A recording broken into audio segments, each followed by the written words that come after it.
Justin Bieber, a big name celebrity, is actually jumping into the fire. He's partnered with a California company called Palm to sell a line of pre-rolled joints, cannabis joints. It's called Peaches, aptly named after his hit single, which makes mention of marijuana. Perhaps that's where the collaboration came about. It's now available in 4 states, so California, Nevada, Massachusetts, and Florida.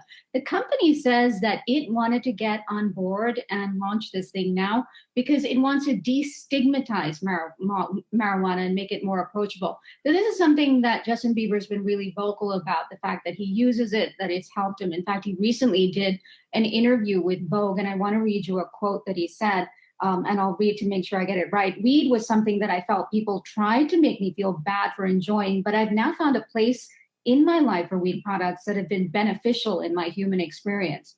So he's certainly not the first celebrity to pair their name with marijuana products, right? Seth Rogen actually launched a brand called Houseplant earlier this year in March. And when it first launched, the website crashed because it was so popular.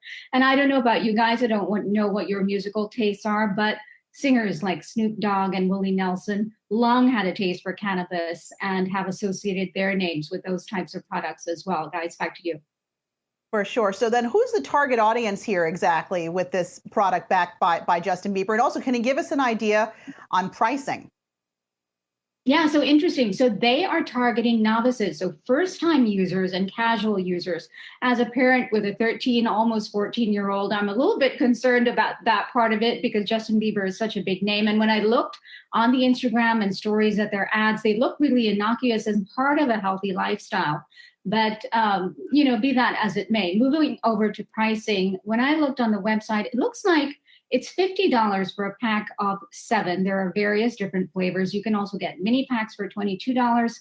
And then you can also get single joints as well, plus shipping and handling. So it seems like it's pretty affordable. I want to just point out that part of the proceeds, part of the profits from this go to community organizations. One of them is called the Last Prisoner Project, which advocates for criminal justice reform based around drug policy. So trying to make a profit, but also trying to have some principle as well. Well, Karina, I guess the next question is why now? I mean, we saw a lot of hype at the beginning of the year with the change in administration, and then we saw some action in Congress kind of fizzle out. I think at the time, most people were saying this is going to be a multi-year process, but where are we right now? So fair statement, right? There is a lot of volatility in this, but we have seen some movement. We have seen some advancement as well. Just, in the Tilray product, we saw revenue up 43%.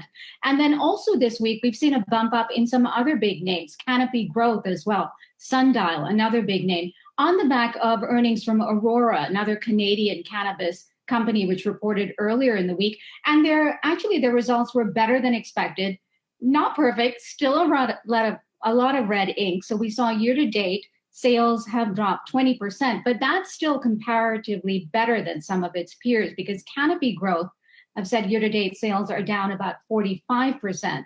So, when you compare it, relatively not too bad. Also, they've made a pivot into marijuana for medical use applications. That's something that the Tilray CEO spoke about as well. And year over year, they've seen growth of 9%. That was enough to make the stock pop when results came out on Monday. It was up 20%.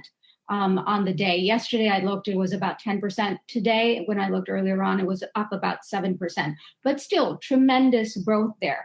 Another thing that's giving it a bump up is Pennsylvania just announced that it is making a push to legalize marijuana as well. So now we have, for recreational marijuana, legal in 19 states, including D.C. That makes it available to about 140 million Americans, according to the latest census. Obviously, not everyone uses it. Not everyone is at that age, but it is still available to a huge number of people. And you've seen so much cannabis growth. We've seen the products left, right, and center. Everywhere you go, cannabis is in something. So there is tremendous growth. Tilray said 43%. Canopy Growth is expecting 40 to 50% growth by 2023 and EBITDA profitability by the first half of next year. There's also been legislative process as well that's helping things along. All right, certainly more to come from that sector, but thanks so much for that roundup. Yahoo Finance's Karina Mitchell.